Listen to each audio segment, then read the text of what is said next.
Do you want to bring balance to all the wireless radiation fields in your life, including 5G? The OMNIA Radiation Balancer is a small sticker you can stick on any device. It changes the state of the field and creates a new resonance between the wireless radiation and your energy field.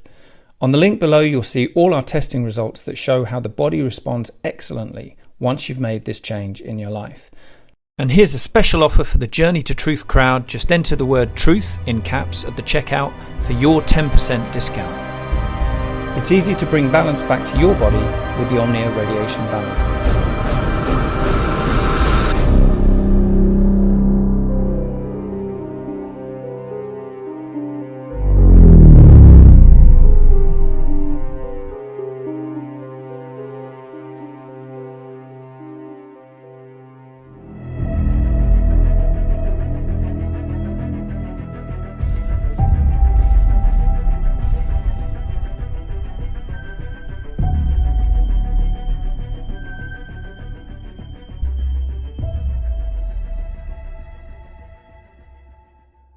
How many masks do we need to wear to be safe?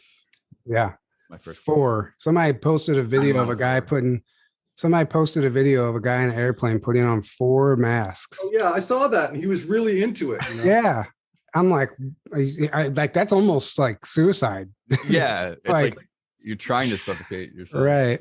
Well, I mean, the cortisol levels go skyrocketing because your lungs are working so much harder to breathe in and out.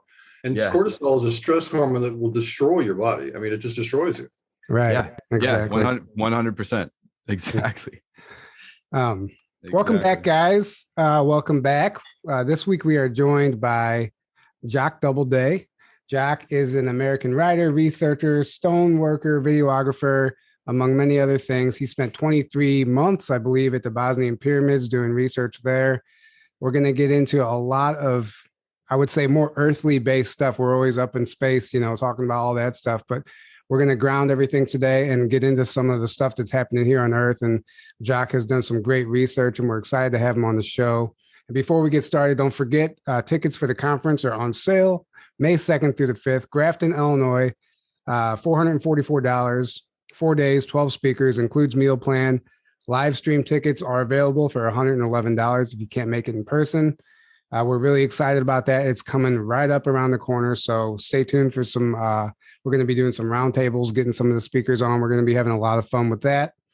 And you guys know the promo codes. Those are all in the description below.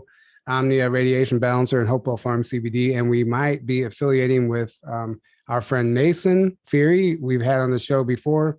He has some amazing orgonite pyramids, and we might be working with him too. So stay tuned for that. Jack, I almost called you Jack. Jack, how's it going over there, man? A lot of people, they don't believe that my name's really Jock, so they call me Josh usually. I say my name's, hi, I'm Jock, they go, hi, Josh. I mean, there's not a lot of people with that name. It's a Scottish name. My dad was named Jock, and my dad's uncle was named Jock, and it's not a nickname saying that I'm an athlete. It's actually my name, but people seem to have some problem with it because it's unusual, Yeah. Right. Yeah. This whole episode's about your nickname. How Jock is not an athlete. Well, if you have a name like that, you're pretty much destined to be on the fringes. So that's why I'm here today, is because of my name. Yeah. Hey, there you go. Right. So you've obviously you take your work very seriously, and I've seen some of your videos on continental terraforming and expanding Earth theory, which is really fascinating to me. So can you just give us like a brief background on how you got into this stuff and what you really want to bring forward today? Because this is all fascinating stuff that's not really common knowledge. Well, that's an understatement, Tyler. Yeah, it's not really common knowledge. I mean, it's just a theory right now, a continental terraforming theory. It's just a theory that I'm proposing, sort of as a balance to the natural geology theory, the origin of continents. It's an odd tale, that I have to tell, because I'm a writer. I'm a playwright and a screenwriter, and I just started a film company last year called Arcturus Light Films to make my 30 years of screenplays into films, so sci-fi, fantasy, fairy tale films. But I don't want to say, but I took a a diversion, a road less often taken for a writer, which was to go into archaeology. In 2011, I volunteered for the Bosnian Pyramids Project. They had a program that started in 2010 for volunteers to come for 4 months every summer, when the pyramids were safe to work on, because you weren't slipping off, these 43.5 degree angle slopes of the pyramids, and excavating Ravne Tunnel, which is the prehistoric tunnel that's part of the system that was also discovered by Semir Osmanagic in 2006, I believe. The pyramid complex was discovered in 2005, and the tunnel soon thereafter. He asked the children of the village of Visoko, which is centered in the Bosnian pyramid complex, if they played in a tunnel or a cave, and they said, "Oh yeah, because he knew he'd been an adventurer around the world. He'd been exploring pyramid complexes all around the world for 10 years and was writing books on them. He's a real life Indiana Jones, and he came back to his native country of Bosnia and was invited to go to Visoko, which is in the heart of the Bosnian pyramid complex, and to see the museum. He'd never been to Visoko, even though Bosnia is a pretty small country. He'd never been to this little village. So he went to the museum, and as soon as he got there, he noticed that there is this hill. It's called Visočica Hill, and Visoko and Visočica refer to it means high. So when you're on top of Visočica Hill, you have a vantage point, as you would, let's say, this Matterhorn in the background here. If you were on top of that, you could see everything. Well, that's exactly what it is in Bosnia. So the kings of old would build their fortresses on top of this Visočica Hill, and Semir said, "That's a pyramid." He's been exploring for 10 years. He knows what a pyramid is. He got out his compass. He saw it was oriented to the cosmic north.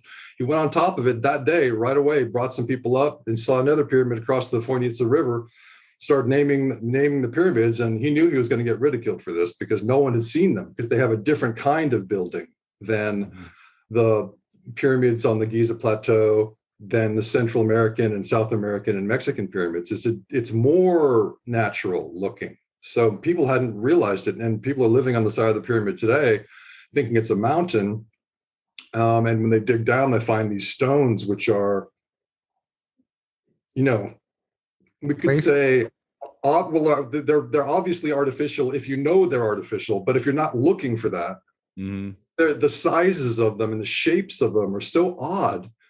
They're not molded in a Roman way where it's right angles. They're different shapes. There's curves in them. There's no stone is the same as another stone. So I wrote an article called "No Two Stones Are the Same" on my An American in Bosnia site, WordPress site. So you can get that article. It's unbelievable. Hundreds of millions or more, maybe billions of artificial claystone construction stones in the Bosnian pyramid complex. And we haven't found one that's identical to another stone. So the homeowners digging down for their foundations were finding these interesting looking things, but who could really say for sure that they were artificial? So, just cart them off. And that's what happened for centuries. So they're living on the side of this massive pyramid, which is, except for Britannia Mountain in Serbia, eastern Serbia, it's the tallest documented pyramid in the world. Britannia Pyramid actually is 1,565 meters. The Pyramid of the Sun in Bosnia is 220 officially meters, and the Great Pyramid on the Giza Plateau, for reference, is 147. So 220 versus 147, pretty big, right? But actually, it's much bigger than that, because as I found, if you follow the topography down to the riverbed, it does join the riverbed, in which case it's about 380, 390 meters tall, which is astounding compared to 147 for the Great Pyramid, which is quite a large structure, So I went to volunteer in the summer of 2011. I wrote to the foundation. I said, I do stonework, and I'm excited to help you, and I sent my stonework pictures, and I thought they'd be like, oh, he's a friend of a shovel, let's have him be a volunteer. And they're like, oh, our program is full for this summer. Thank you for writing. And I was like, I'll see you soon. Because if I show up, are they going to say, we can't use your help, sir. No, I figure I'll just show up.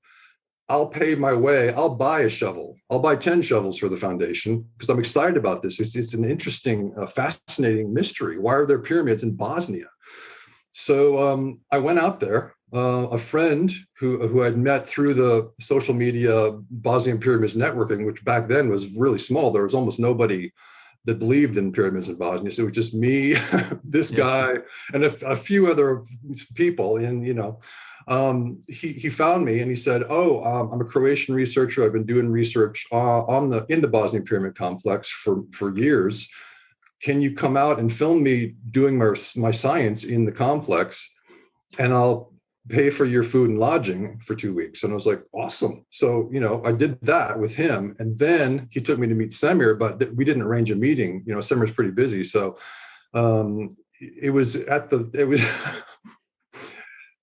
I write comedy as well as drama, and this is a rather comedic tale of meeting Semir. But he's always mobbed by the tourists. He's mobbed by the Bosnian natives who love him. They call him the doctor. He's like the guy who read all the books.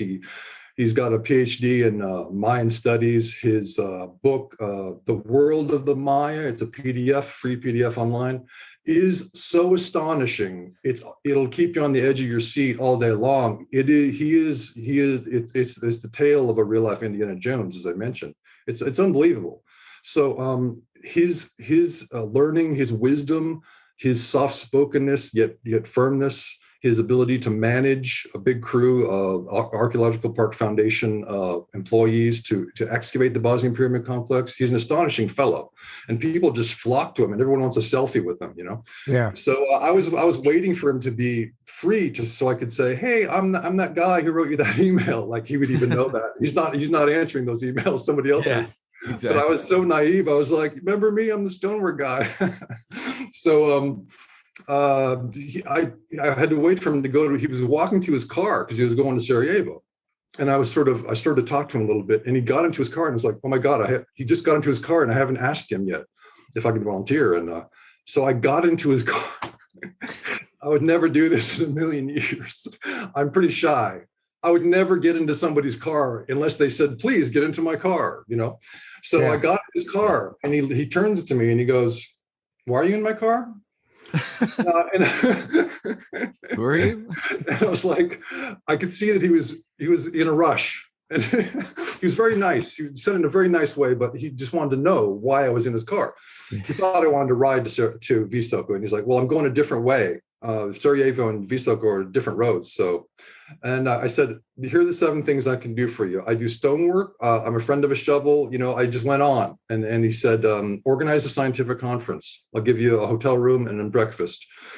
And I said, okay. And I got out of his car and he went to Sarajevo. So I organized a scientific conference. It's an international scientific conference. It was the second one of 6 now of scientists who had been to the complex and performed research on various aspects of the Bosnian Pyramid Complex, including many things in Ravni Tunnel, which is an astonishing labyrinth. And we can get into that if you want to. It's unbelievable. Right. Yeah, there's a lot I want to get into about the actual pyramids themselves and a lot of theories and stuff that I read online and videos I see that I can't prove one way or the other. And I just, I find it very fascinating. Even as I just read that apparently the funding was cut like a year ago. So there's no research or no further digging or anything happening on the pyramids now because it wasn't attracting enough tourism. So they just cut all funding and stuff. I don't even know if that's accurate. Well, the drama of the Bosnian Pyramid Complex is astounding because academia was against it and they attacked it from day one. And then they went silent when they couldn't shut it down with lawsuits and petitions to the Bosnian government to shut it down. Then they went silent on it. So it's basically verboten to talk about Bosnian archaeology of any kind, not just the pyramid complex, but if it's from Bosnia, we don't want to hear about it. So that's academia. And the fossilized leaves that have been found underneath some of the construction clay on the Bosnian Pyramid of the Sun have been carbon dated to 34,000 years. Which means that at a minimum, it's somewhere around 34,000 years, give or take a couple hundred years, which sets the history of building back, not necessarily human building, but the building back on Earth quite a bit, because Göbekli Tepe is supposedly 12,000 years ago. Right. Yep. And And that's the big world changer, game changer, you know. right. Well, there's like, I think Graham Hancock thinks, I said Hancock. Graham Hancock thinks that his speculation is the pyramids were in Egypt were built 36,000 years ago, or 36,000 BC. So that's his speculation. Obviously, mainstream hasn't caught on. I think they're at least that old. Personally. Right. So it's not out of the realm of possibility that the Bosnian pyramids are that old, in my opinion. Yeah, easily. Right. Well, Samir just keeps doing science and hopes that people will engage the science, because there's so much drama with personalities around, you know, ancient history, and it's always a cult of personality battle. And it's like, why? Let's just do the science. He keeps saying that, you know, he outright says that. Let's do the science and see. Let's do the science, please. We're wasting energy. So, not the COVID science, though. Right. Well, science. Right. I know. Yeah. If we go down that rabbit hole, we'll never get back to the pyramids. But no, exactly. No. Stay on track. Yeah. I mean, yeah. So, but it is all a thought control matrix. It's all about the thought control matrix. So. Yes. A lot of ancient history researchers talk about amnesia. They say humanity is in a state of amnesia. We've forgotten who we are. We have essentially PTSD from these cataclysmic events, and we said no, we don't want to remember, and so we're in this state. I would suggest that we take it one step further and say humanity has never known who we are. We've always been in the thought control matrix, and one step further, perhaps we could say that we're in a consciously controlled state of hypnosis. In other words, are the thought control matrix creators constantly bombarding us with frequencies that keep us from being telepathic, that keep us from remembering who we are? Right. If you're a farmer, you don't bring the livestock in and then set up the fences. You set up the farming system, then you bring the livestock in. So I think on day one, when we were created, the farming system, the thought control matrix was set up, and we have never known our potential, our power, our beauty, our incredible connection. I feel like that's very accurate. Yes. I think so too. It would make a lot of sense too. And that's why it's been so easy for them. Until now, everybody's starting to question and everything's chaotic, but I agree 100%. And that's a great analogy. Now their system's crumbling and they're scrambling to try to keep it going, but they can't, because it's like there's like this inevitable awakening and destruction of the old system happening that they can't stop. It's like they can't stop it. And it's almost like they know that now. So they're just trying to delay things as long as possible, cause as much chaos and destruction and fear as possible on their way out. You know, it's I agree. And the funny thing is that they have these paper thin systems set up that if we ever ask the question, are we in the thought control matrix, we could just blow on it and it falls apart like a house of cards, you know? Exactly.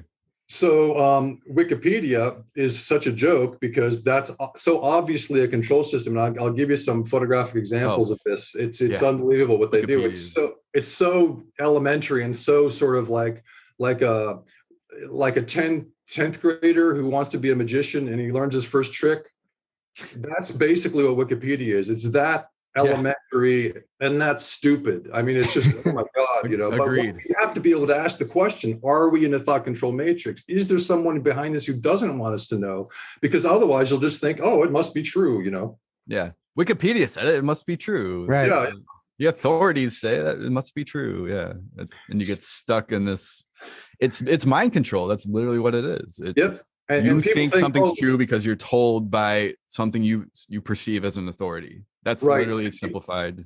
And people think mind control is, oh, that's some kind of weird woo-woo sci-fi stuff with machines. And it's like, well, there might be some machines broadcasting some frequencies, but the basic mind control is simply gaslighting you by repetition, just telling you over and over and over. And we're going to get into that with joint fractures in geology. Exactly. And I have quite a little slideshow for you. We used to live in Ecuador when I was a kid. We were there for 3 years, and we'd go down to Peru and we had these butterfly nets and we'd go after butterflies like these crazy Europeans running around Peru, in the forests, going, look at that butterfly, and so my dad would take photos of everything, and then he'd have these slideshows, and he had the carousel, and he'd click, and the next slide would come up on the screen, and the family would sit there and look at the slideshow of what we did, And so I feel like that's what we're doing here. I'm just carrying on Dad's tradition of the slideshow.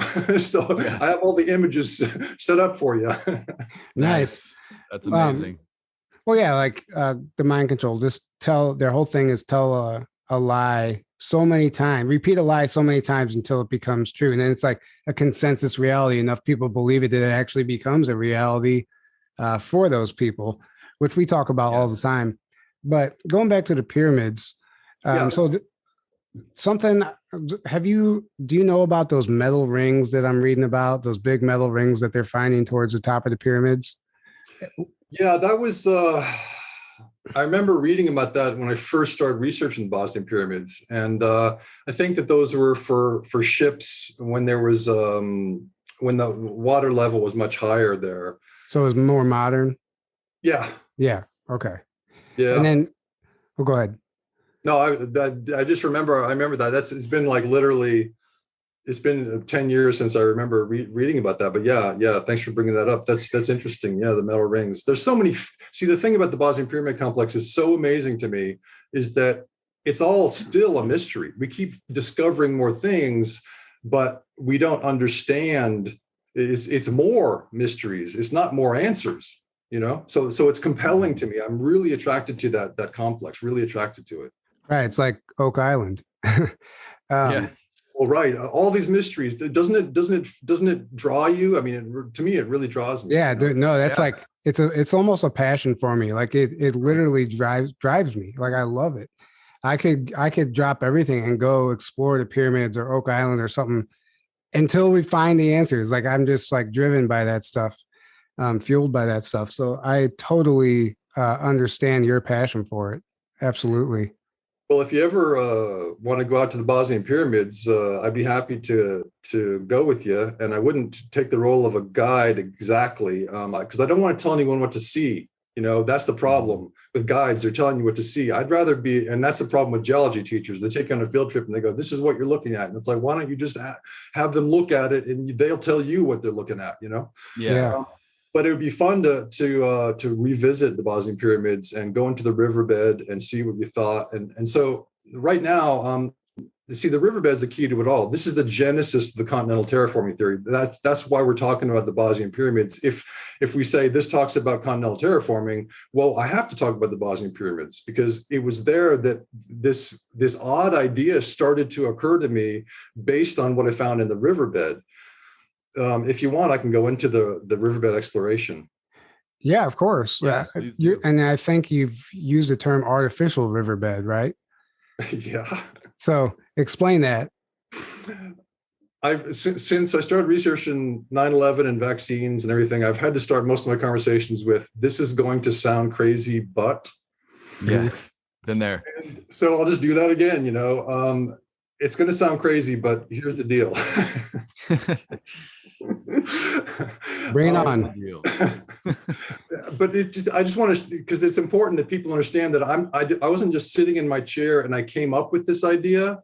Oh, the earth is shaped like a triangle that flies with wings of a dove. No, I didn't just come up with an idea. I was literally in the field for 23 months in Bosnia every single day, except for maybe 4 or 5 days when I was in Serbia or down in Sarajevo at a conference. But I was in the field every day. I woke up in a pyramid complex. And by the way, in the pyramid complex, I only needed 5 hours of sleep. And normally I need 8 hours of sleep. So you can have the frequencies there. I've heard Sam talk about the frequencies in the tunnels and even the energy beam that's being shot up as high as they can measure. We can I don't know if you know Ken Rolla is, but I was just the other day, I was listening. He's awesome. I was listening to an old presentation of his, and he was talking about the Bosnian pyramids and how he's like, yeah, people are going in there and getting healed of all these diseases and stage 4 cancer and all these crazy things because of, I guess, the frequency that's inside of there. It's like the frequency that that's supposed to be on the surface, but it's been tuned away from that but Right. those chambers underneath for some reason still resonate at that frequency. Yeah, the Robney Tunnel Labyrinth, we can go into this later, has the 7.83 Schumann resonance healing energy in there, and it has many other features, and we can talk about those. There are so many healing testimonials, it's astounding, and I have a lot of them on video. And Nice. People can see a playlist of healing testimonials of people that I interviewed who had just been in the tunnels and come out and were like, what the hell just happened? Parkinson's disease gone, chronic sinus infections gone, endless stuff. It's way more than I have. I mean, there's hundreds of testimonials. I have a few on my healing testimonials playlist, which is the Bosnian Pyramids YouTube channel. So you have to type in the whole friggin' URL because YouTube, you can't, it won't come up. You have to type in. Well, yeah. If you Bosnian Pyramids. If you type it in on YouTube, you're going to get a bunch of videos that say it's been debunked. Debunking. I already found that.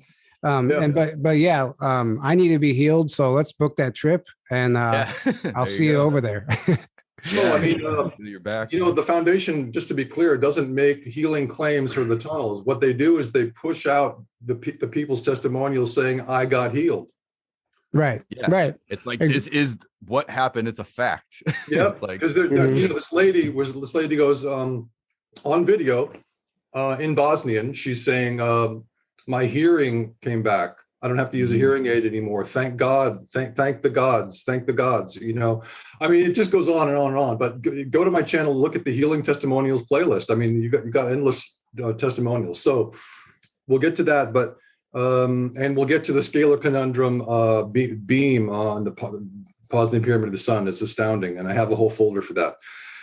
So the riverbed, I was there for I was there for 3 months as a volunteer, but then I went back to the States and I kept in touch with Semir because I was writing articles on the Bosnian pyramids, ancient history. And I sent him this long chronology of the attack that academia made on the Bosnian pyramid complex. The article is called The Mysterious Anti-Scientific Agenda of Robert Schoch. Now, it's not about personalities, but in this case, I have to use the name of the person who was basically slandering the people involved in the Bosnian pyramid complex and not using science. If he was using a scientific method to say, no, this is just natural hills, that's great. That's great. But he wasn't doing that. He was performing anti-science, and I just document it. So this long article, and he's just the tip of the iceberg. All of academia came down hard on this thing, man. They really tried to shut it down. And Robert Schoch he's like where Grant Hancock is. He gets into the alternative. Yeah, he's an alternative guy. I've heard him on a radio show. Actually, I was watching him on Fade to Black, and he was slandering the Bosnian. They both were. They were talking about, it's just a hill. Yeah, there's nothing proving it's a pyramid. Blah, blah, well, blah. the thing is when a structure is that ancient, we don't know the building techniques, and it's not going to look familiar. We're acting like they're going to use the same techniques that we understand. And something like, who are these ancient builders and these ancient archaeologists? Like, we don't know anything about them, and you have to open your mind and basically, you have to look at it from a different perspective if you want to understand it. Exactly. Right. I think many times in my videos, I said exactly what you just said, which is that they don't build in the same way that we do. We would build this hill in a different way. They have a different idea of how to build things. That's just but the building is clear. In other words, there's compelling evidence that it's built. And I'm just going to present that evidence today, but I want to show you the genesis of the theory. So we're going to be in the riverbed in the Bosnian Pyramid complex. Now, the main structures of this complex are sort of bisected by this little meandering river called the Fojnica River, Fojnica. And it goes north through the complex. Very few rivers flow north, joins the Bosna River in Visoko. That's why Visoko is there in the heart of the complex, because these two rivers join and they both flow north as the Bosna or Bosnia River, Bosna Rijeka, okay? Now, this north-flowing Bosnia River is interesting because, like I say, very few rivers flow north, and I think it's an interesting thing that this should be explored. Why are these rivers flowing north and most rivers aren't? So the Fojnica River is the star of the show. The Bosna River's got too much water in it to really see the structure very well. But in late summer, the Fojnica, which is smaller and rather placid and rather shallow, you can get in it, and it's fun. You put on your sandals and you walk along, and the water comes up. It's nice and cool, and there's fish in there, and the water comes up to your knees or something, and you just walk up the river, and there'll be a Bosnian native inner tubing down the river as you're walking up with your camera to explore the river. But nobody except me was exploring the riverbed, because everyone's up on the excavation sites on the hundreds of feet up on the pyramids. That's where the sites were. But between the pyramid and the river was Visoko. So people were just like, oh, the pyramid starts somewhere over there on the other side of the town. They didn't come to the river. The river was just for recreation. You take your family down there and you have a picnic. That's what the Bosnians are doing. So the tourists never went down there. So I thought one day, it was late August, and I had come back to do videography for the foundation, because Semir, like I said, I kept in touch with him with these articles after I came back to the States in 2012, 2013. At the end of 2013, he said, hey, why don't you come back, make some short scientific videos for the foundation, 2.5 minutes each, on various aspects of the complex, the water in Ravne Tunnel, the megaliths in Ravne Tunnel, the healing energy in Ravne Tunnel, the concrete on the Bosnian Pyramid of the Sun, the claystone plateaus on the Bosnian Pyramid of the Moon.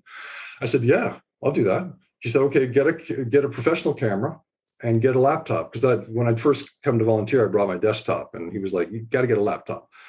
So I said, okay, I got a laptop. I've got a camera that was light sensitive for Ravne Tunnel, so I could see, so we could really see what was in there, because even though there's artificial lighting, it's basically just dark, and then there'll be this little light by a megalith or something, and it's not, you need a light sensitive camera. So I got that, all the associated equipment, went out there in the summer of 2014 when the volunteers were coming.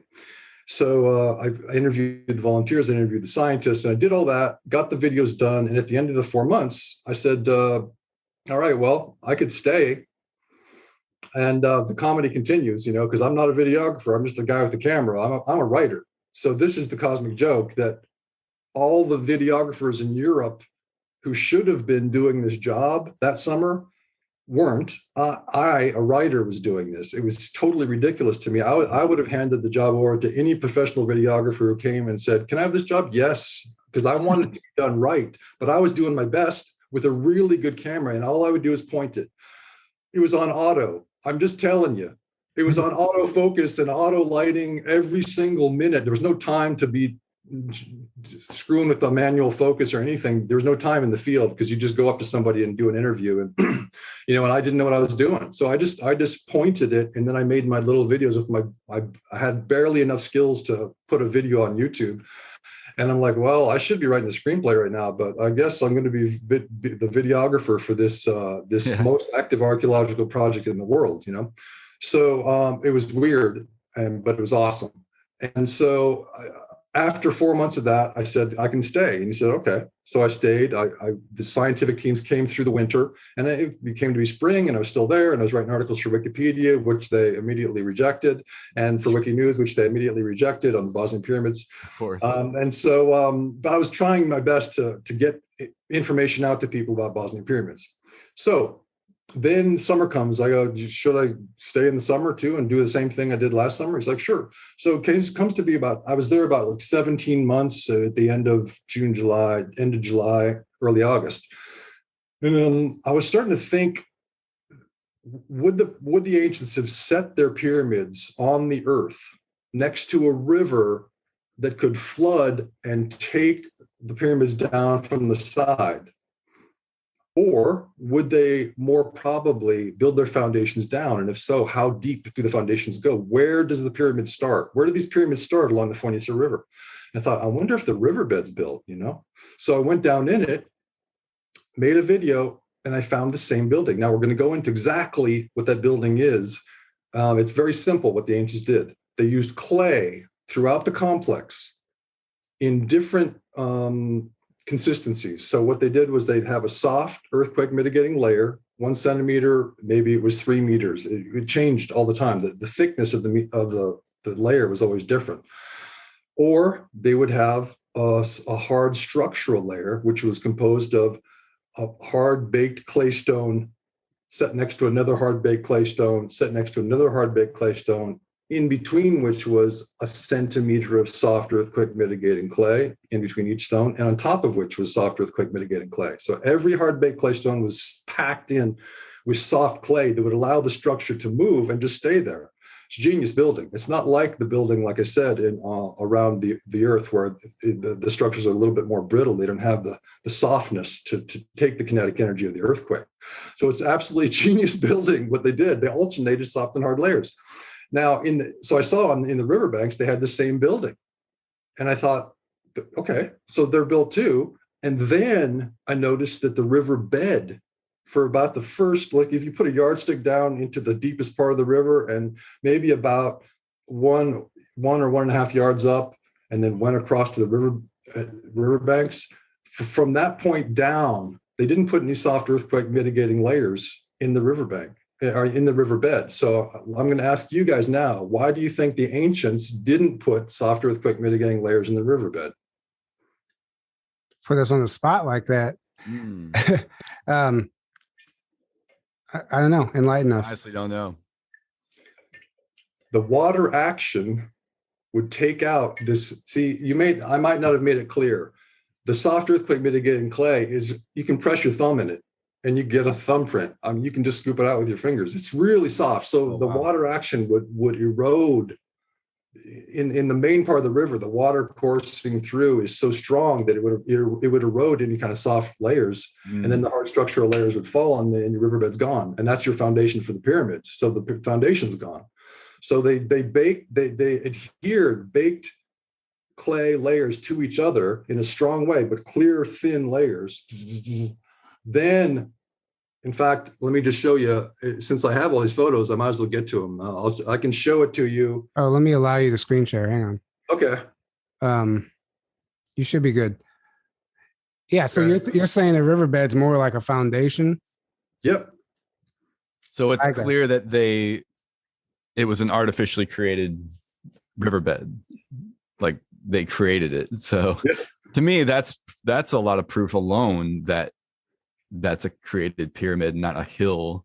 Right. Well, and the fact that they run north too, which unless you tie it into like inner earth theories at that point, I wonder how much of this ties into underground cavern systems also. And where does that river flow in the inner earth? I wouldn't doubt it. Right. Yeah.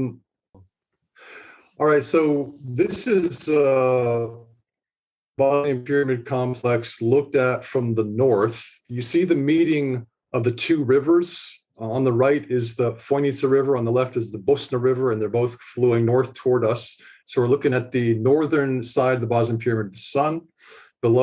Behind it is the Bosnian Pyramid of Love. And then behind those, on the left of the river down upstream, is the Temple of Mother Earth, and further off to the left, you can't see it, is the Bosnian Pyramid of the Moon. So along the Fojnica River, all these structures find themselves. Now, here's another shot of the placid. You can see the placidness of this river. The ancients built it to not be a turbulent river that would take down their pyramids or destroy their structures in any way. They made it very, very slow moving and placid. Now, this is the first thing I saw when I went down into the riverbed of the Fojnica River. It was August 5, 2015, and I took a photo, and then I made a video, and I said, Samir, this is built. And he said, it would be a lot of work. That was the only thing he really said about that. And the foundation, Archaeological Park Foundation, still hasn't sent a team down there because it's kind of a wild notion that somebody's building a riverbed. But to me, it's obvious that it's the foundation of the structures in the complex. Now, this 45-degree angle construction, I didn't notice the specific angle when I first looked at this. I just noticed the layers. And these are baked adhered clay layers. There's no soft earthquake mitigating layers in this. This is all adhered. Really, really strong concretized clay. By the way, the origin of the word clay goes back to a Proto-Indo-European word called gley, Gley. And from gley came the word clay, which we think of as dirt, and the word glue. So back in time, the ancients thought of clay as glue.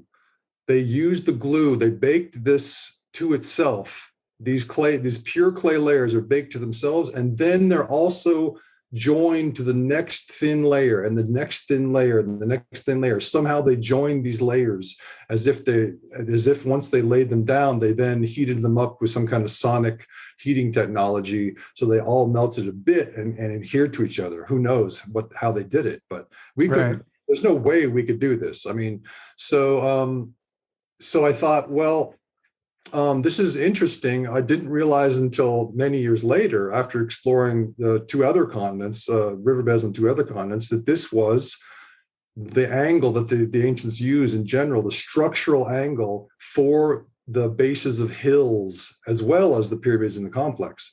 This 45-degree angle construction is found all over the world as the primary angles of construction for riverbeds and creek beds. And any little creek or riverbed should have this primary 45-degree angle construction. We're going to see more of that. So let's see. This is the river bank. Now we have the soft earthquake mitigating layers that have been, ravaged by a recent flood. A couple of years before I took this, there was a flood, and it took out the soft layers. And then you have these hard baked clay stones with their, vertical sides, and right. That doesn't look natural to me, at it's all. clearly built. Yeah. I mean, it's pretty obvious, right? And so, and that's just sort of a quick glance at the creek bank, and then you've got the soft layers below. But then as we get lower down, then now I have to explain this photo. In the middle, the thicker hard baked claystone layer, all right, is the place where the soft earthquake mitigating layers don't happen on the left side of the photo. It's all baked, adhered clay layers. As we go down toward the river itself, everything's adhered. There's no way they were going to let the water mess with soft earthquake mitigating layers until it gets to right here. So this is the first soft earthquake mitigating layer. All this other crappy stuff on the left is all detritus. It's all clay detritus. It's not layers. The soft layers start here, and they're very thin, very thin, very thin, very thin. As you get up the hill, Osceola Hill is on the right, Bosnian Pyramid, the sun is on the left. We're facing north right now. As you get up the hill, you see much thicker, softer earthquake mitigating layers. So they put these really thin layers in. You can see how it's eroded out. Mm-hmm. Even though they started way up on the bank, the river would flood and still would start to erode their structure. But even that, even this little layer stayed strong. This little soft clay layer, this layer stayed strong. Some of these are eroded, but that's how they did it. They made sure that they used baked adhered clay layers in the riverbed itself. So let's continue. Oh, this is me being, too detail oriented, but I just figured I should make it clear with some arrows. I feel like you should be using an ancient alien voice right now. Could it be? Yeah. Yeah. Yeah, because they'll always ask the question, but you know what they're thinking, but they put it in a question form. Right. Yeah. Right. Yeah. Is it possible? Is it? Yeah. It's always ancient astronaut theorists believe. Yeah. Yeah. Okay, so let's go. Let's zoom back. So we'll keep this up.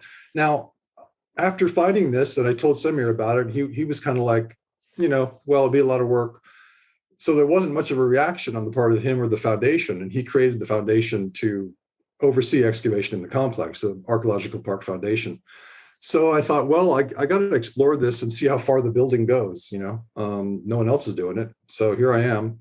So I went sort of back behind us in this photo. I went essentially upstream outside the complex to see if, where the building began, because I was just interested.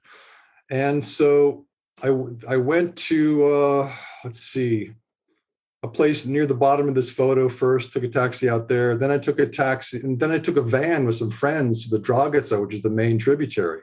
And we put in just about where that little water droplet is. So about almost a mile, west of the little town of Fojnica Grad, as they call it. We got in, and the Dragica is also built. So I thought, well, if the Dragica tributary is built, and there's 12 tributaries to the Fojnica. This is the Fojnica here. There's 12 tributaries to it. Maybe the other 11 tributaries are built too, but I'm a playwright and a screenwriter. I have other things to do besides spend my entire life looking at every single tributary to the Fojnica River. So I thought, well, I've already documented that the main tributaries built at least to that point, maybe further, but I only have one life, so yeah. Right. I'm thinking maybe some geologists or archaeologists would want to do this. I don't know. So then I made some videos of all of that, so you can find that in an article called Mega Structure. The Fojnica River is a megalithic structure. So it's essentially a built river system, and it's one structure. So the pyramids find themselves joined through the riverbed. So everything's joined through this riverbed to other structures across the river. And then they're also paired to each other. So literally it's all built. Well, so I would go ahead. I wonder if that water, if that artificial river structure, that water would generate some type of electricity that works in tandem with the beam, the scalar beam. I wonder if it's like a requirement. It's part of the technology. You know what I'm saying? Yeah, I mean, you got to think that if the ancients are building this very, very clearly engineered slope angle to their foundation of their structures, they knew that water was going to come through there. So in other words, they started with the river course. So yeah, it's the primary fundamental thing they needed, and then they went up and built their other structures. But they said, yeah, water's coming through here. We need water here. They could have built it so there's no water coming through. They could have, built it up on a hill. So they didn't. Why would they build it for no reason? It doesn't make any sense. Right. Yeah. So it's interesting. It's like a multi-purposed object. It's the foundation for the pyramids, but it's also a river course that can and water's one of the primary magics. And I go into this in my video in Rock Creek in California that talks about the magic of water, and Victor Schauberger and the vortexing of water and the negative ions that are created by turbulence to give life, to give health to the entire biosphere. The negative ions are helping us. Well, that's like just having a waterfall in your home or something like that. Like people, we subconsciously like that because it feels good. You might not understand why you like being around waterfalls, but it's the negative ions that you're talking about. It's producing a healing frequency, I guess you could say. Exactly. Well, exactly. And interestingly, Ravne Tunnel Labyrinth has such a high negative ion count. And for people who don't know about negative ions, the word negative doesn't mean that it's bad. Positive ions are actually bad for us, and negative ions are good for us. So negative ions, a high negative ion count is super healing for us. And so the yogis would sit by the huge waterfalls.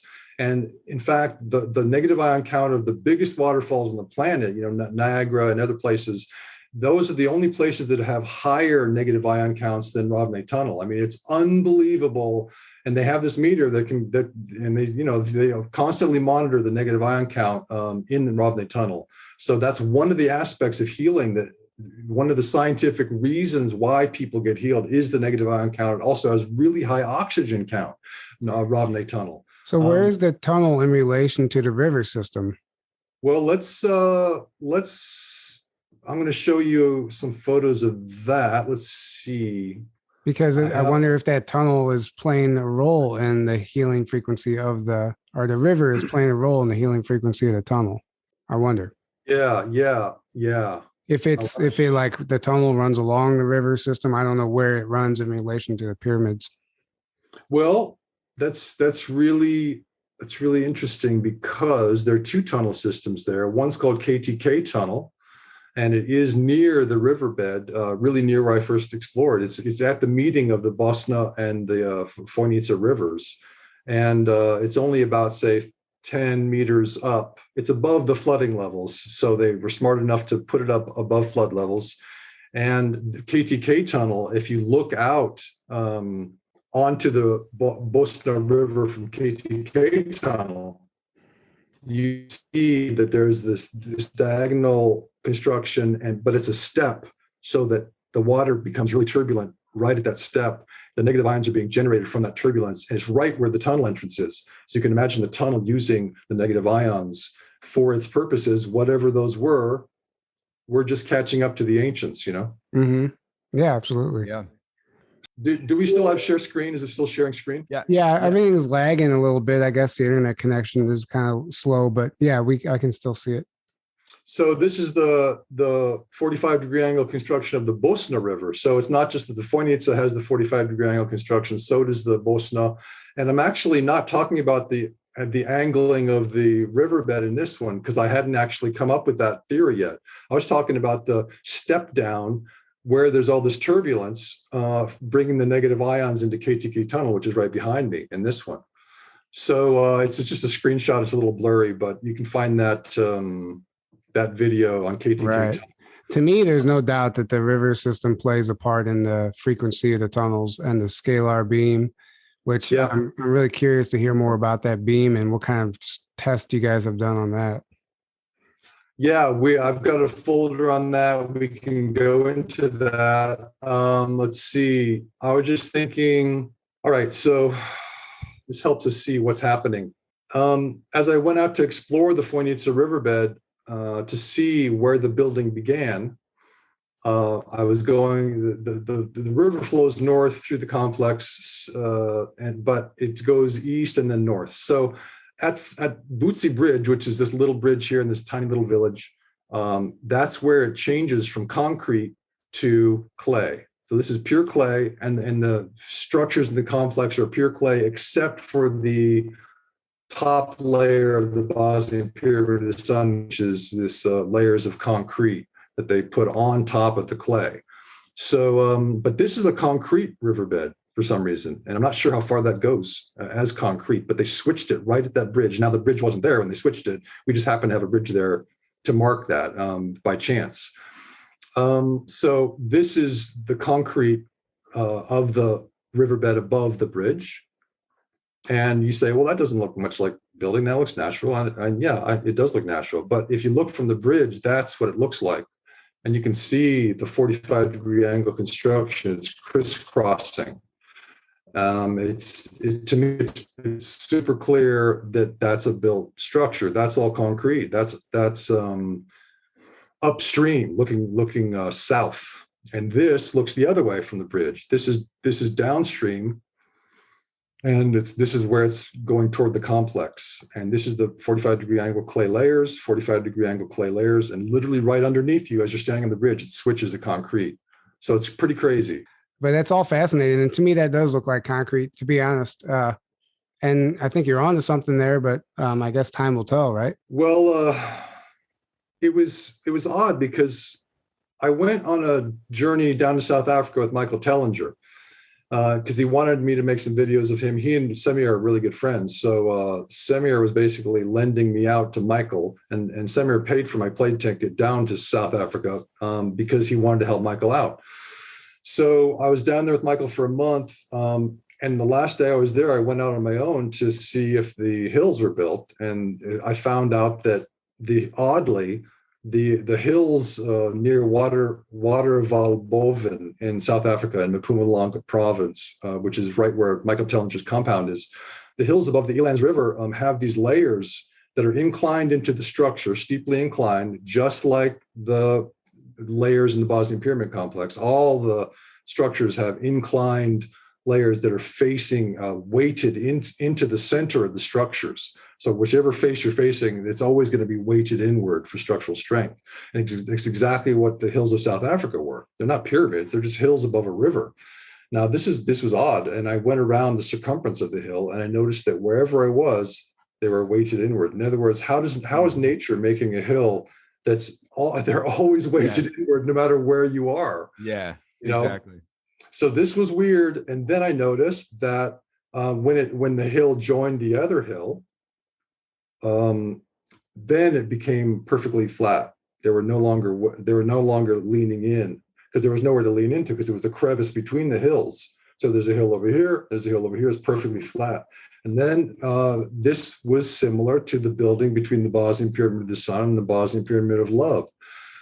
In that crevice between those paired pyramids in Bosnia, it's perfectly flat. It's clay layers, softer earthquake mitigating layers, and then hard concrete, and then soft earthquake mitigating layers, then hard concrete, all the way up in that crevice between those two pyramids. And on the other side, on the sides of the crevice, you have the really steeply inclined layers. Bosnian Pyramid of the Sun, really steeply inclined layers. Bosnian Pyramid of the steeply inclined, well engineered.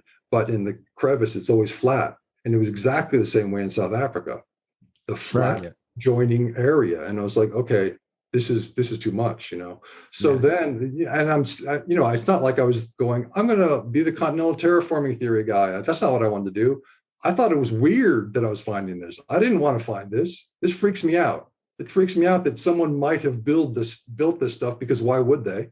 Who were they? And why would they? Brings up a lot of questions. And how did they do it if they did? Exactly. And how did they do it? And we're going to get into a possibility for that kind of like might resolve that in a sort of an aesthetic way and an easy way. Tell us. Okay, well, if you want, I'll just jump to that, because for 50 years we've been doing 3D printing, and we went from printing a little thing that looked like a little nothing thingamabob that was about 2 centimeters long that did nothing, to printing bridges and houses. So we have accelerated our ability technologically in 3D printing that far in only 50 years. Now, we are also doing 4D printing, which is printing of objects that adapt to their environment, for instance, heat and cold. Now, you get to thinking about this and you go, wait a minute, isn't an organism adapting to its environment? Yeah. Isn't the Earth adapting to its environment with climate? Isn't that what climate is? The adaptation to the Earth, to its environment, as it spins around the sun, as solar winds are coming in, so it's adapting to its environment with climate. That's what it is, So adaptation is the mark of something that's living, that's got it's got an internal intelligence, let's say. Yeah. So we're already 4D printing objects in 50 years. What could a civilization do if they had 50 million years to advance their 3D and 4D printing? What couldn't they do? Exactly. 3D print a continent. Well, that's what I'm thinking. So let's imagine that you're an advanced race, and you're so advanced that it's like, for fun, you're building planets. And it's like seeds, and you build them, and then you go away and you build another and you build another, and you come back a million years later and you see what happened, what grew there, what happened. It's an experiment. It's fun. I mean, it's something to do. If you're so advanced, what are you going to do? I'm thinking you're going to build planets. So you set up a system. See, this is where we get to Tesla, but let's bypass that for now, and we'll get to it in a second. You set up a system where you're able to extract material from the ether. And there's a randomizing computer program that knows the form of a hill, it knows the form of a riverbed, it knows the form of a creek, it knows the form of a mountain. Basically, there's a basic form, like a Platonic form, and it randomizes these forms automatically. So you're sitting back drinking coffee in your spaceship, or your other dimension where you're totally comfortable just hanging out in space. Whatever you're doing, you're so advanced that it's all good. You're drinking coffee, you're drinking your latte, and the computer's taking care of the randomization of the forms, and you just watch the material from the ether, from the material ether, as Tesla told us, be extracted and form around the torus field that's already there, that then the material shapes around the torus field. It's got a hollow center, because the torus is like a donut, and then it just forms the planet. Now you could have a planet building enterprise that then had a second stage where you shape the continents. You bring the computer program in later, a million years later, you come back and you go, oh, let's shape some continents. And this also gets into the expanding Earth. Now, this is a lot of information coming fast, but let's get back to Tesla really quick. Unless you guys have questions. I did also. So it's incredibly out there theory, but it's also not. And It's really not when you understand. Right. But it's not something that you're going to get on stage at a conference and present your theory, and you'll probably get laughed at for that one, but I definitely think it's not out of the realm of possibility, and it's actually pretty compelling to me. And I do want to hear what you have to say where Tesla ties into this. Okay. Well, it's interesting because in 1690, this guy, Christian Huygens, who was a Dutch mathematician, astronomer, physicist, inventor, super smart guy, amazing guy, rivaled Newton easily. He came up with, he published this book called Treatise on Light.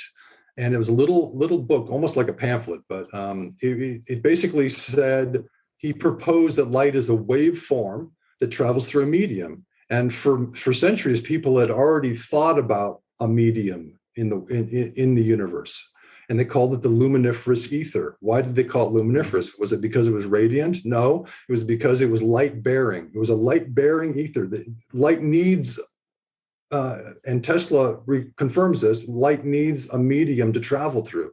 Mm-hmm. Tesla said, light can be nothing else than sound in the ether. A light wave can be nothing else than sound in the ether. It needs a medium.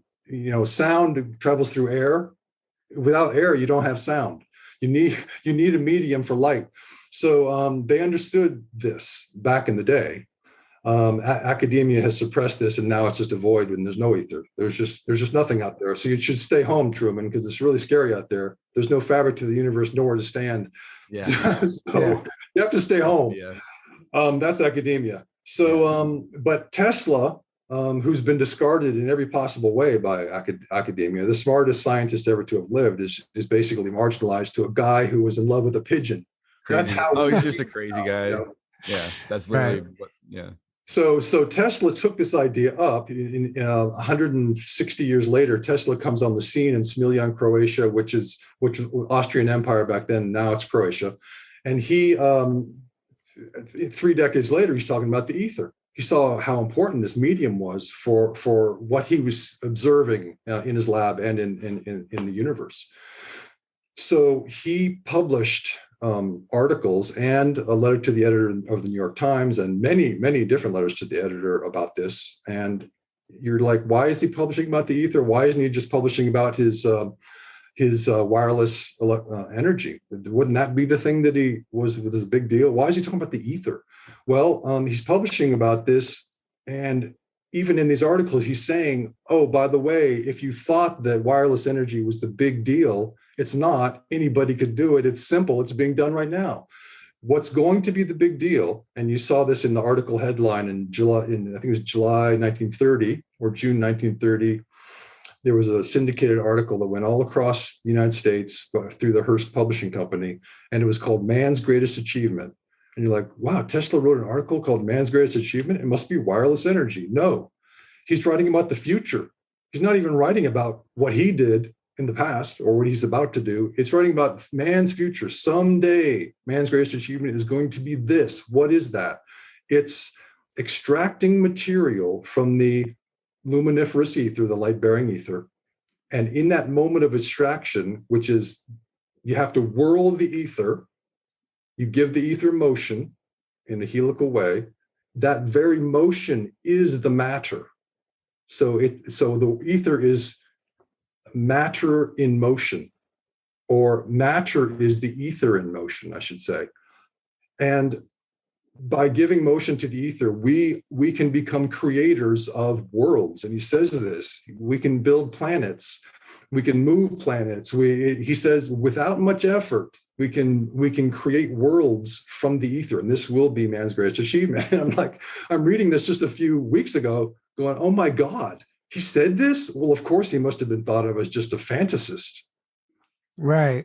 He knew the science behind it. That's the thing. Like he understood the science. That's actually pretty incredible. Yeah.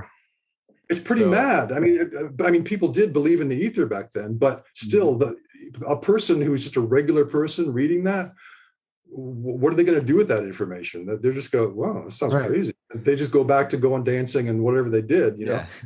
So it just kind of got lost in time. And then academia came along with they simplified Maxwell's equations. So James Clerk Maxwell came along, and he was talking about the electromagnetic nature of light, and he made these amazing equations. And Tesla was a big fan of these equations, and they included the ether in the equations. Then Oliver Heaviside came along, simplified Maxwell's equations, discarded the ether, discarded Tesla's ether from the equations, and then academia took the simplified version and said, there's no ether, because Oliver Heaviside is our new authority. It's like, really? Because that's not what Tesla said. He said James Clerk Maxwell was right about the ether.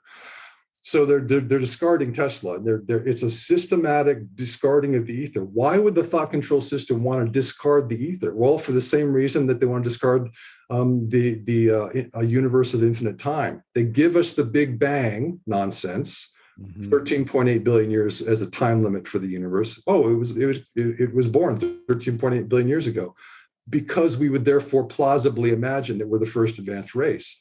We're the first race to raise our heads above the muck and mire, you know. So therefore we don't have a galactic family. We're alone. Oh, and there's no ether. It's a void. Stay home, Truman. Fucking stay home. Okay, it's scary out there. There's nobody out there, and there's nothing out there. Yeah, and also they don't want us understanding, because if you understand the ether, you know you can tap into the ether, and there's where free energy and everything else, you know. So and that's why everything's connected through that as well. So it's all these concepts and things they don't want us discovering and thinking about. So they're just like, oh, there's just no ether, and it goes right into the whole like scarcity, you know, everything's finite, and you know, there's only so many resources to go around, so they can keep that scarcity and like push that's their why agendas with that, you know. So that's why people have such a hard time wrapping their head around free energy technology. Even like this Omnia patch that, you know, we get a lot of shit about, but just for the record, Ken Rolla looked at this patch and he verified it. It's some sort of a scalar energy, but it's Michael tapping in. Also actually endorses Michael it too. Tillinger actually endorses the Omnia patch now. But it's a free energy technology that's balancing, that's reharmonizing the frequency, and it's working. It looks totally insignificant because we are not taught about the ether. We don't understand how we can tap into this stuff and actually utilize it. So it's not, they designed it that way so people can't figure it out, and they call bullshit on it. And obviously it's all a big trap, you know, a big loop. Well, it's interesting that you mentioned the scalar beam coming out of the Bosnian Pyramid of the Sun, because this ties in absolutely perfectly through the work of this incredible Serbian electrical engineer, Goran Marjanovic, who studied the beam on the Pyramid of the Sun. It ties in with the ether. So the scalar energy, which the Russians call torsion fields or torsion waves, and which Tesla called non-Hertzian waves, non-Hertzian energy, that is all, let's just call it scalar, because that's just one word for, these are just different names for the same thing. It's scalar energy that ties in with the ethers, and the key is the Bosnian Pyramid of the Sun. So I'm going to just, even though the audio might glitch a bit, I'm going to share screen because I got to show you some stuff. All right. Let's see, where can I find that? So you guys, real quick though, you measured that the beam has been measured. Somehow they measured that, how far that energy beam reaches above the pyramid, right? That's been done. Do you know anything about the results of that? I do. I interviewed Goran Marjanovic, who made the measurements, and I interviewed him twice for 2 articles called "The Scalar Conundrum." So if anyone wants to know about the scalar beam on the Bosnian Pyramid of the Sun, go to the Scalar Conundrum, the first one, and then there's another one which talks about the conundrum in relationship to Tesla. So that's all there, all the videos, all the things. But I also interviewed him on video. He was. This is the Bosnian Pyramid of the Sun in the background. There's some sheep. They don't usually have fences in Bosnia, so everything's open, and it's a really wonderful country to go to. The researcher Domagoj Nikolic is here. from Croatia. This is Goran Marjanovic, the Serbian electrical engineer. They were going to put some microlight drones up, some kind of balloon up with instruments, and it was too windy. So I got a chance to interview them because they weren't busy. They were waiting for the wind to stop. And I interviewed Goran, and you guys can find that. It's called Pyramids as Resonance Objects. And he talks all about scalar energy. It's astounding. You got to go check that out. So that's Goran. Now he's the man. He's the connection between Tesla's ether and the scalar energy that is coming out of the Bosnian Pyramid of the Sun. And that's everywhere, by the way. So he started the Belgrade Heritage Club in Belgrade. He's the intellectual founder of this thing. And then people, investors put money toward him so he could make Tesla coils and experiment with Tesla machines and do tons of research. So here he is with crystals and machines, and he's, notice he doesn't have a lot of art on the walls. He's not looking at the walls. He's looking at these machines. He's looking at what crystals are doing. He's looking at what coils are doing. What did Tesla say? What's the next step? Here's him doing microlight drone exploration of the Bosnian Pyramid of the Sun. This is him preparing for that. Here's him on the Bosnian Pyramid of the Sun, heading up toward the pyramid. He's going to put this microlight drone with all his instruments on it for measuring the beam coming out of the Pyramid of the Sun. All right. So there's the article. Now, can you see, am I sharing screen okay that you can see this beam coming out of the pyramid? Yeah. Yeah. Okay. So you notice the shape of the beam. It's not a columnar shape. It's a double helix. That's exactly right. So what Goran found was, what he did was he took the microlight drone. See, 4 different independent researchers had already come out, research teams had already found this 28 kilohertz electromagnetic beam coming out of the Bosnian Pyramid of the Sun. They already found it. It had a definite edge. Here it's not there. Here it is there. So 9 meters, 9 meters wide at the surface of the pyramid. And so 4 teams found that, independent researchers. Then Goran came and said, what's the shape? I'm going to take a microlight drone up, and I'm going to go across it. I'm going to put it up a little higher, go across it, put it up a little higher, go across it. And we're going to mark the shape of this beam. I don't know why he got the idea to do that, but he did. And what he found was that the beam starts actually small at 9 meters and then goes out to 21 meters and then comes back to 9 and goes out to 21 and goes back to 9 and goes out to 21. So it's in a repeating ellipsoid shape above the Bosnian Pyramid of the Sun. Most of the photos you see have a straight column coming out, but this is an artistic rendering. I want to make it clear. This is a photo that was manipulated digitally to give us an idea of what this shape is, because you can't see scalar energy, just like you can't see the 28 kilohertz beam coming out, but you can measure these things. Now, can we measure scalar energy directly? Goran says no, but he detected what he calls a shadow of scalar energy. And you guys can read about all this in the Scalar Conundrum series. Then that's the video you want to go to. Your pyramids as resonance objects. That's Goran talking on the Pyramid of the Sun about the beam and about scalar energy and what it means. Now, did that beam go in definitely, like as high as he could measure? Well, I don't know if it goes indefinitely, but yeah, I mean, he never said that there was an end to it. So yeah. I thought that I heard Sam Osmanovic say once that it somehow they were able to measure that it actually, the further away from the pyramid they got, the stronger it was. Well, this is exactly what Tesla said about non-Hertzian waves, which is what scalar energy is. He said that as it leaves the source, it gets stronger. Okay. But the connection to the ether with scalar energy is, I'm just going to stop share for a second. All right, so scalar energy, torsion fields, Tesla's non-Hertzian waves, connects to the ether in this way. Goran Marjanovic said that scalar energy is like an accordion player. So let's say that I'm the scalar energy and I'm playing the etheric accordion. So the ether is the accordion and I'm compressing the accordion and rarefying the accordion. So it's a volumetric expansion and compression that scalar energy is doing to the ether, which academia says doesn't exist. See, so if you go to astrophysics, the premises in astrophysics and in earth sciences are corrupted. So everything that follows is corrupted.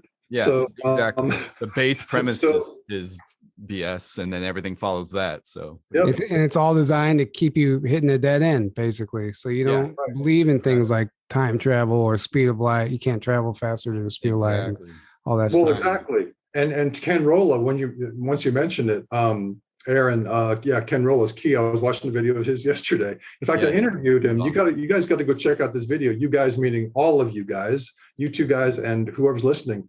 Please check out this video, Blueprint for Existence. Ken Rolla is talking about scalar energy and the monoatomic elements and the crystalline nature of the Bosnian Pyramid of the Sun and other structures, because the clay that's built out of is crystalline. And so the concrete is compressing it, and this compression, this weight on the material of the pyramids itself, that creates scalar energy, creates a scalar field. So he goes into this in detail. It's pretty astounding. So Blueprint for Existence, and that's on my Bosnian Pyramids channel on YouTube. So Ken Rolla, he and Goran Marjanovic are the scalar energy guys. They understand what it's doing. You know, they understand its fundamental relationship to the ether. The Indian, the Veda philosophy is that the universe is a breathing regime, they call it. So the universe is breathing. Why is it breathing? Well, because as science has found, real science, Tesla science, Goran Marjanovic, Serbian electrical engineer science, he's furthering Tesla's work. The universe is breathing because scalar energy is compressing and rarefying it. And you have an instant connection. Just like if you pull a sheet, you don't have to wait. The other side of the sheet is not waiting for some time to elapse. It's instantly affected. So the universe is connected, and they call it quantum entanglement or something like that, or something at a distance. What's it called? Something at a distance. Spooky action at a distance. Einstein. Yeah, something like that. They've gotten rid of the ether, so they're like, oh, it's so mystical. No, it's not. We don't know. That's crazy. You don't need mathematical formulas. You just need to bring Tesla's ether back, and you have a medium that's being volumetrically compressed and rarefied by scalar energy. So there's this beautiful relationship between scalar energy, which has the blueprint for all life, by the way, and that's where Ken Rolla comes back in, because academia is telling us in another gaslighting bunch of nonsense that at the center of each galaxy is a star-sucking demon called a black hole. Yeah. Ken Rolla says it's a singularity that's dark, not because it's pulling in all light. Everything. Yeah.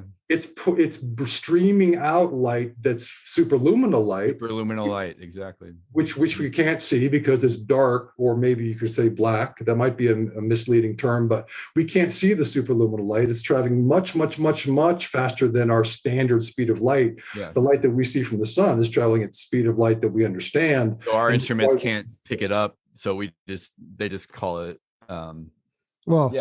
Exactly. We can't see the superluminal light coming from the scalar energy, which has the blueprints for all life in it, coming from the center of the galaxy. And each galaxy has this singularity that is feeding us with blueprints. Mm-hmm. Our chromosomes are antenna that are picking up the blueprint information from the scalar waves coming from the singularity at the center of the galaxy, and it's rebroadcasting it. So the chromosomes are transceivers. They're receiving the scalar blueprints for life, and they're rebroadcasting it in a field that we call matter, because it seems like solid matter is condensing, but it's really, if you put an electron microscope up to us, or a microscope that can really, really see how material we are, it turns out we're not material. We're just nothing there. So really, it's a field. It's a rebroadcast field that we see as, and we interact with as solid, but it's not really a solid thing. It's just a different phase change of the scalar energy blueprint, a manifested field. Yeah, right. Exactly. It's interesting too how they make the going back to the black hole thing, how they put so much fear around that, like, oh, you'll get sucked in, it's a void, whatever. But I've heard the theory also that on the other side of every black hole is like it's like another universe, almost like it's like a portal or a Stargate, and they probably don't want people to discover that, so they want you to basically stay as far away from it as possible, if there's any truth to that. Well, that's interesting, because but we see the thought control matrix again. We always have to come back to that. Why? When we say cui bono, who benefits? Well, who benefits from them telling us that there's a star-sucking demon at the center of every galaxy? Well, we don't benefit. We're just living in fear. Oh my God, that's terrible. Everything's going to be destroyed. That doesn't make sense. I live in a chaotic, incoherent universe. There's a void out there. We have no galactic family. We're alone. Okay, well, we should probably just sit at home and sit by our heaters as long as they work, because electricity might not be on for much longer because we don't have the money. I mean, it's just endless nonsense. They really don't want us believing that the universe is an intelligent, living universe and that we are a part of that. Like that's it's the electric. They want. The whole electric aspect of the universe is key, honestly. And the fractalization of because that's what like scalar energy it fractalizes, and that's why, because Ken Rillo was talking about that in his presentation. He's like, this is why everything in nature shows up as a fractalized kind of thing, because that's how the energy moves, and that's like our bodies are like that. That's why like lightning doesn't just shoot straight down to the ground in a beam, because they try to say electricity follows the path of least resistance. Well, if that's true, it would just be a straight beam straight down. It wouldn't do all this like zigzagging. Well, that's because the fractalization, and that's why trees are like fractal, and plants and everything else, like everything, honestly. It's like if you just study nature, it proves all this stuff. It's like you just observe it, Right. So the electric energy is following the scalar fractal lines, and that's how we see what is really should be invisible to us. The scalar structure of the universe is because we can see the electric lines following it. So yeah, you're right. So the lightning gives us a clue about the invisible magician of scalar volumetric energy, that's out there, that's just there, literally breathing the universe. It's astounding, Wow. So going back to your theory about the 3D printed Earth. It's funny to say it like that, but the riverbeds, look, you see how 3D printed homes are made, and there's those layers. They're made in layers. That's exactly what that riverbed structure looked like, as if a 3D printer would have made that. And that's awesome. I never thought about that, but that's exactly right. Right. Yeah. So to me, that's immediately what I thought when I saw that. Like, because you've seen those videos of the 3D printed homes. It's all done in layers, and it wouldn't take nothing for them to alternate layers of different materials. But anyway, your theory also, you mentioned a hollow core in the Earth because of the torus field, and which would automatically make the Earth hollow. And it's just interesting to me because the hollow Earth theory has been around a long time. And it's kind of fell to the wayside. Like I watched this documentary, pre-1930, that was a pretty common theory, actually. The hollow Earth theory was very well known. And then obviously academia took over and started, manipulating history and giving us whatever version they want us to have. But the whole mantle and core, that's all just a theory they came up with to explain. Right. They're just like, oh, this is what it is because we just decided. It's like, that's it. Right. But there's some very compelling evidence that this proves that way in the early 1900s, that's just all been forgotten. Well, I wanted to engage this in a research way. So a couple of years ago, I wrote an article called The Hollow Earth, What to Expect when you're expecting inner Earth relatives. So it's basically like who's living inside the Earth and what we should expect. Like who are we going to meet if we go to the Hollow Earth, if they come out, So it goes into this weird distortion that academia has made of, or this fanciful theory that there's a molten core. It goes back to this guy, Henry Cavendish, who did this experiment to determine the density of the Earth. And he did it with four balls, lead balls, 2 large ones, 2 small ones, some wood and some wires, and that was supposed to determine the density of the Earth. I mean, it was kind of an ingenious idea, I have to admit it, but I feel that the sensitivity of the equipment would not be enough to determine the density of the Earth. But this is like touted as this astounding way that they figured out that the Earth is essentially solid, but with a molten core. And so this is their way of saying, no, there's no hollow Earth. You know, it's just like this guy with some wood, some balls. That's I the don't science behind it. Yeah. Yeah. Yeah. Right. So it's always been this, and academia is just one branch of the thought control matrix. There's the media and there's other things, but academia is like, it's consistent in doing things like having theories promoted that don't have evidence behind them. For instance, the Big Bang Theory, that was, I have a huge, I mean, I could go on for hours with tons of slides about how the Big Bang Theory has been falsified by Holt and Arp and by astronomers who look at the sky. Holt and Arp said, if you want to falsify the Big Bang Theory, you just point a telescope at the night sky. Yeah. Right. Exactly. Man, yeah. And then it's like, until you look into these things yourself, you like look behind the curtain, so to speak, then you realize, wait a second, these are these theories they're using to build everything off of that are like a joke. Right. There's nothing proving these are true, and in fact there's a lot proving they're not true. Yeah, I mean, I've got so many books from the Big Bang. This is I'm not sharing screen, but let me just show you this book, Seeing Red. It's awesome. Yeah, we can see it. Yeah. Oh, you can see it. Yeah. Oh yeah, I don't have to. Oh yeah. Right. Okay. So yeah, Seeing Red, Holt and Arp, and he's talking about redshift. Let's see if there it is. Oh yeah, redshift. So Seeing Red, and he's a scientist, so he's got endless math and endless, and I can't follow him, but I can read his conclusions, and his conclusions are that, along with the other books that I have that go on and on about this, Hilton Radcliffe wrote a great book called the Static Universe, which is the main model that opposes the Big Bang universe. And by static, theorists don't mean that there's no dynamic changes going on. There's still suns being born, suns dying, galaxies merging, but it's static in the sense that it's not expanding. We don't see the evidence of that. And so this is a predictive theory, whereas the Big Bang universe is non-predictive, but that's academia's choice. And it's like, what? Right. Keep us in the dark. Yeah. Yeah. And it's like so the theory of the hollow Earth is that some people say it's like the crust, the Earth's crust is like 300 miles thick all the way around, and there's a hole at the top and the bottom, and and that's where the energy flows. But 300 miles is a thick crust if you think about that. That's pretty substantial.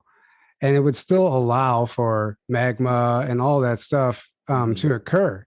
It just doesn't have to come from a core.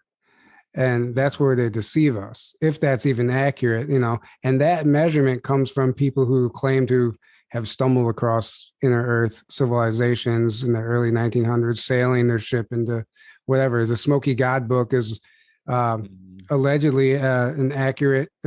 Basically, you're reading a diary of a father and son who stumbled upon the entrance of inner Earth, and they spent like 2 years there and came back. One survived and shared a story, and he was put in an insane asylum for the rest of his life because at that time everybody thought he was absolutely nuts. But when you read it, and they provide a lot of details, and if you look at that as fact, which is what he claims, things make a lot of sense. And he even discusses the river system, how some of the rivers that are on the surface, some of the more well-known rivers, like the Euphrates River, they all originate from inner Earth. It's just like as above, so below. The bones that in like Siberia or something that right. So they all end up in these piles, and the mastodon bones that are abundant in Siberia, according to this book.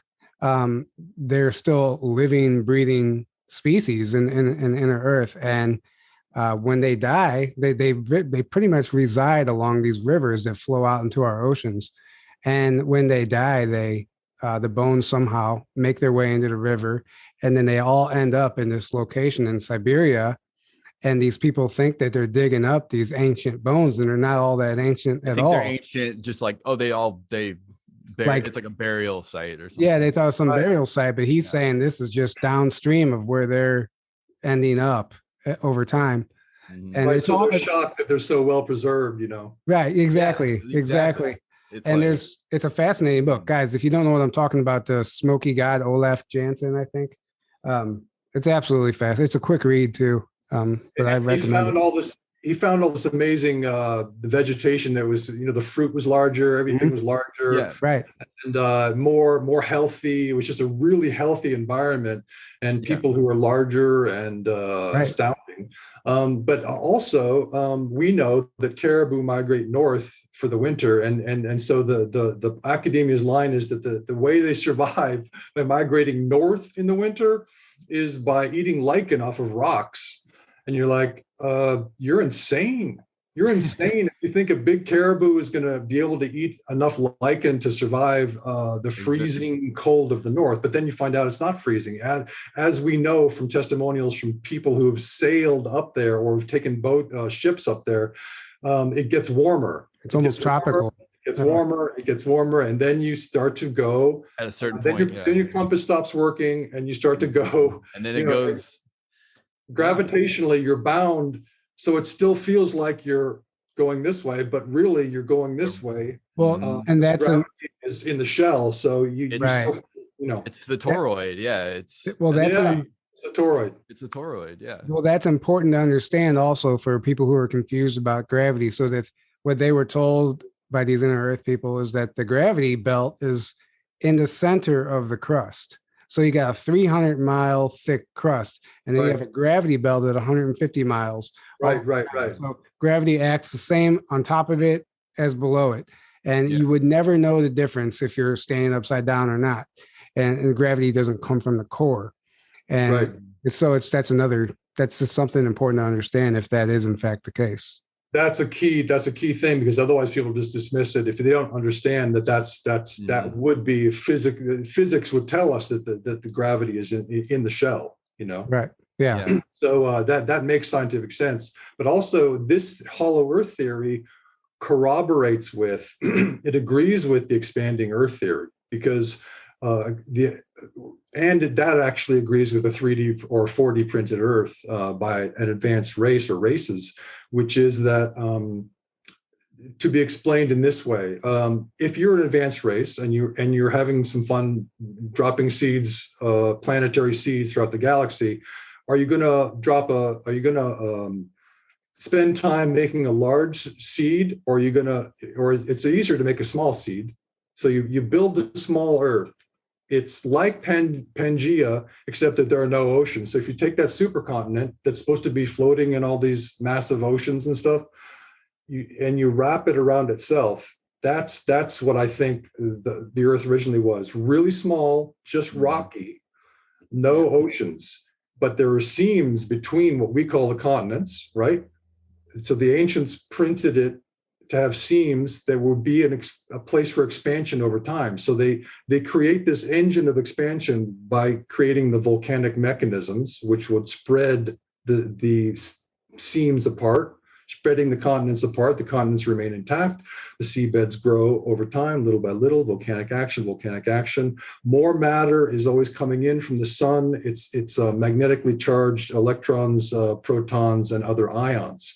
And this is James Maxwell's theory for the origin of the extra mass that's needed to grow an expanding Earth. Because otherwise, if the Earth expanded without more mass coming in from the sun, it would just have this really thin shell and this huge hollow space inside, and then just break apart or something, Yeah. But the mass actually does increase as the size of it, as the diameter increases.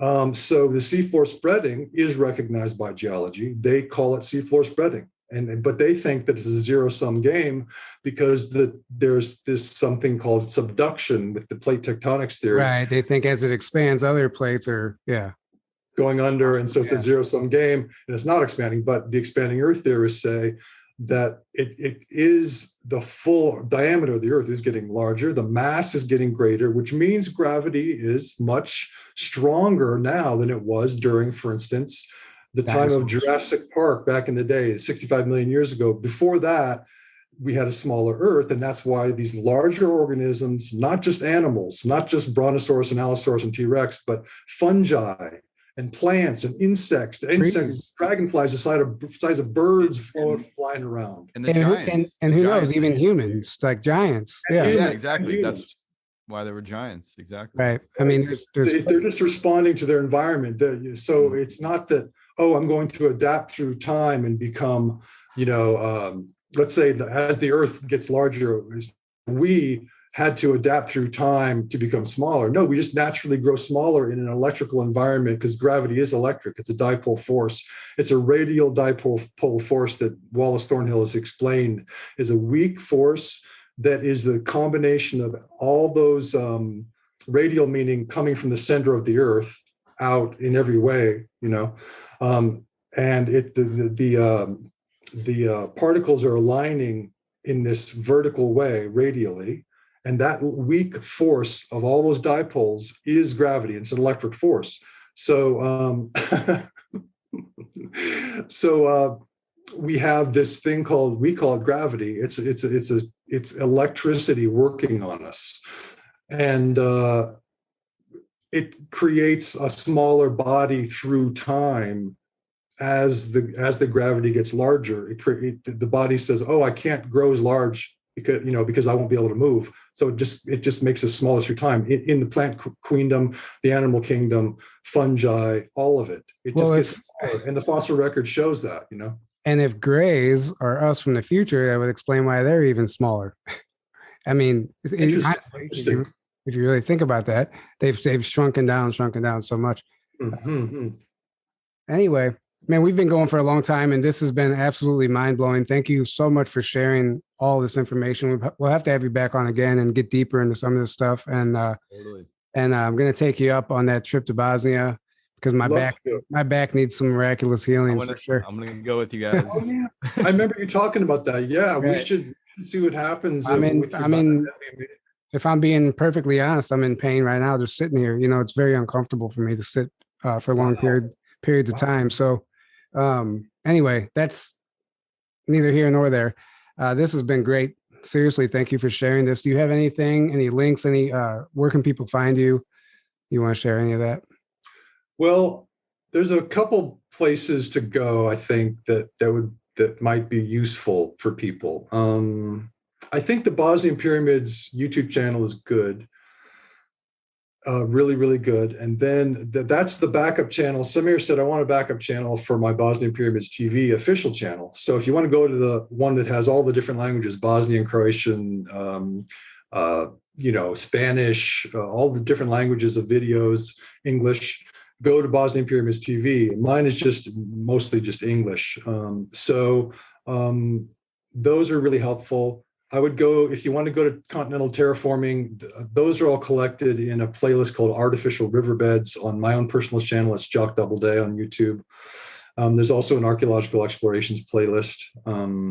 There's 40 videos in the Artificial Riverbeds playlist, and it documents the various features of the riverbeds, including the diagonal construction, the 45-degree diagonal construction. Right. So those sites are good. Then An American in Bosnia has articles, and that is the original site was on Google, so it's Blogspot. But then I switched over to WordPress, so the more recent ones are on WordPress. Okay, and then you'll have to send me all those links, and I can put those in the description also. For people who didn't take all that in. But yeah, thank you so much, Jock, for joining us today. Yeah.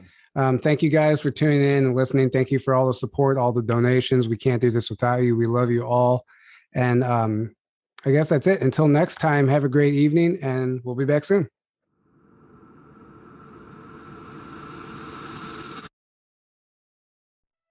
He said, listen, give me 2 years. You'll never want to come back. The adventure of a lifetime, and nobody will know you're gone. You get deployed at 17 and a half. And now I was deployed from the New York Athletic Club, and we got actually deployed right out of the locker room from, you get beamed up to the ship, and then the ship takes off and you're gone for 20 years. It's a very hard pill to swallow, but that's exactly how I experienced it. I was taken at 10 years old. I was taken and I was worked through several black programs. I was privately owned in the beginning. I did six or 7 years on Earth. That's when all the stuff for the programs began for me. Specifically, the tracking that they had been doing since I was a kid, it followed me all the way through the military. And at that point, when I got to Diego Garcia, that's where I was taken off planet. Kind of like opened that floodgate for me. And then all of these recalls started coming in, and I was just like, oh my gosh. And the way I was describing it, she's like, I've never had this with a client, but you're describing a parallel life right now. It's a combination of human and other species. I was able to remember the name on their uniform. It's USS Arcorp. That was putting me through some kind of recruitment tests from age 3 until 12. And 12 is when I was potentially, taken. He said, with your scores, I guarantee you'll make commander and you'll make pilot. And I said, pilot of what? And he said, 4-kilometer-long starship. He told me what was going to happen.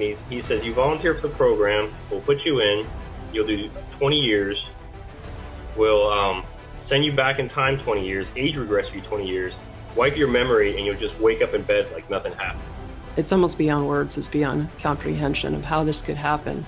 Whoever's masterminding this, the Air Force, working with extraterrestrials, working with a lot of pretty wild technology, which I'll also get into, it's really beyond fathomable. It's beyond fathomable.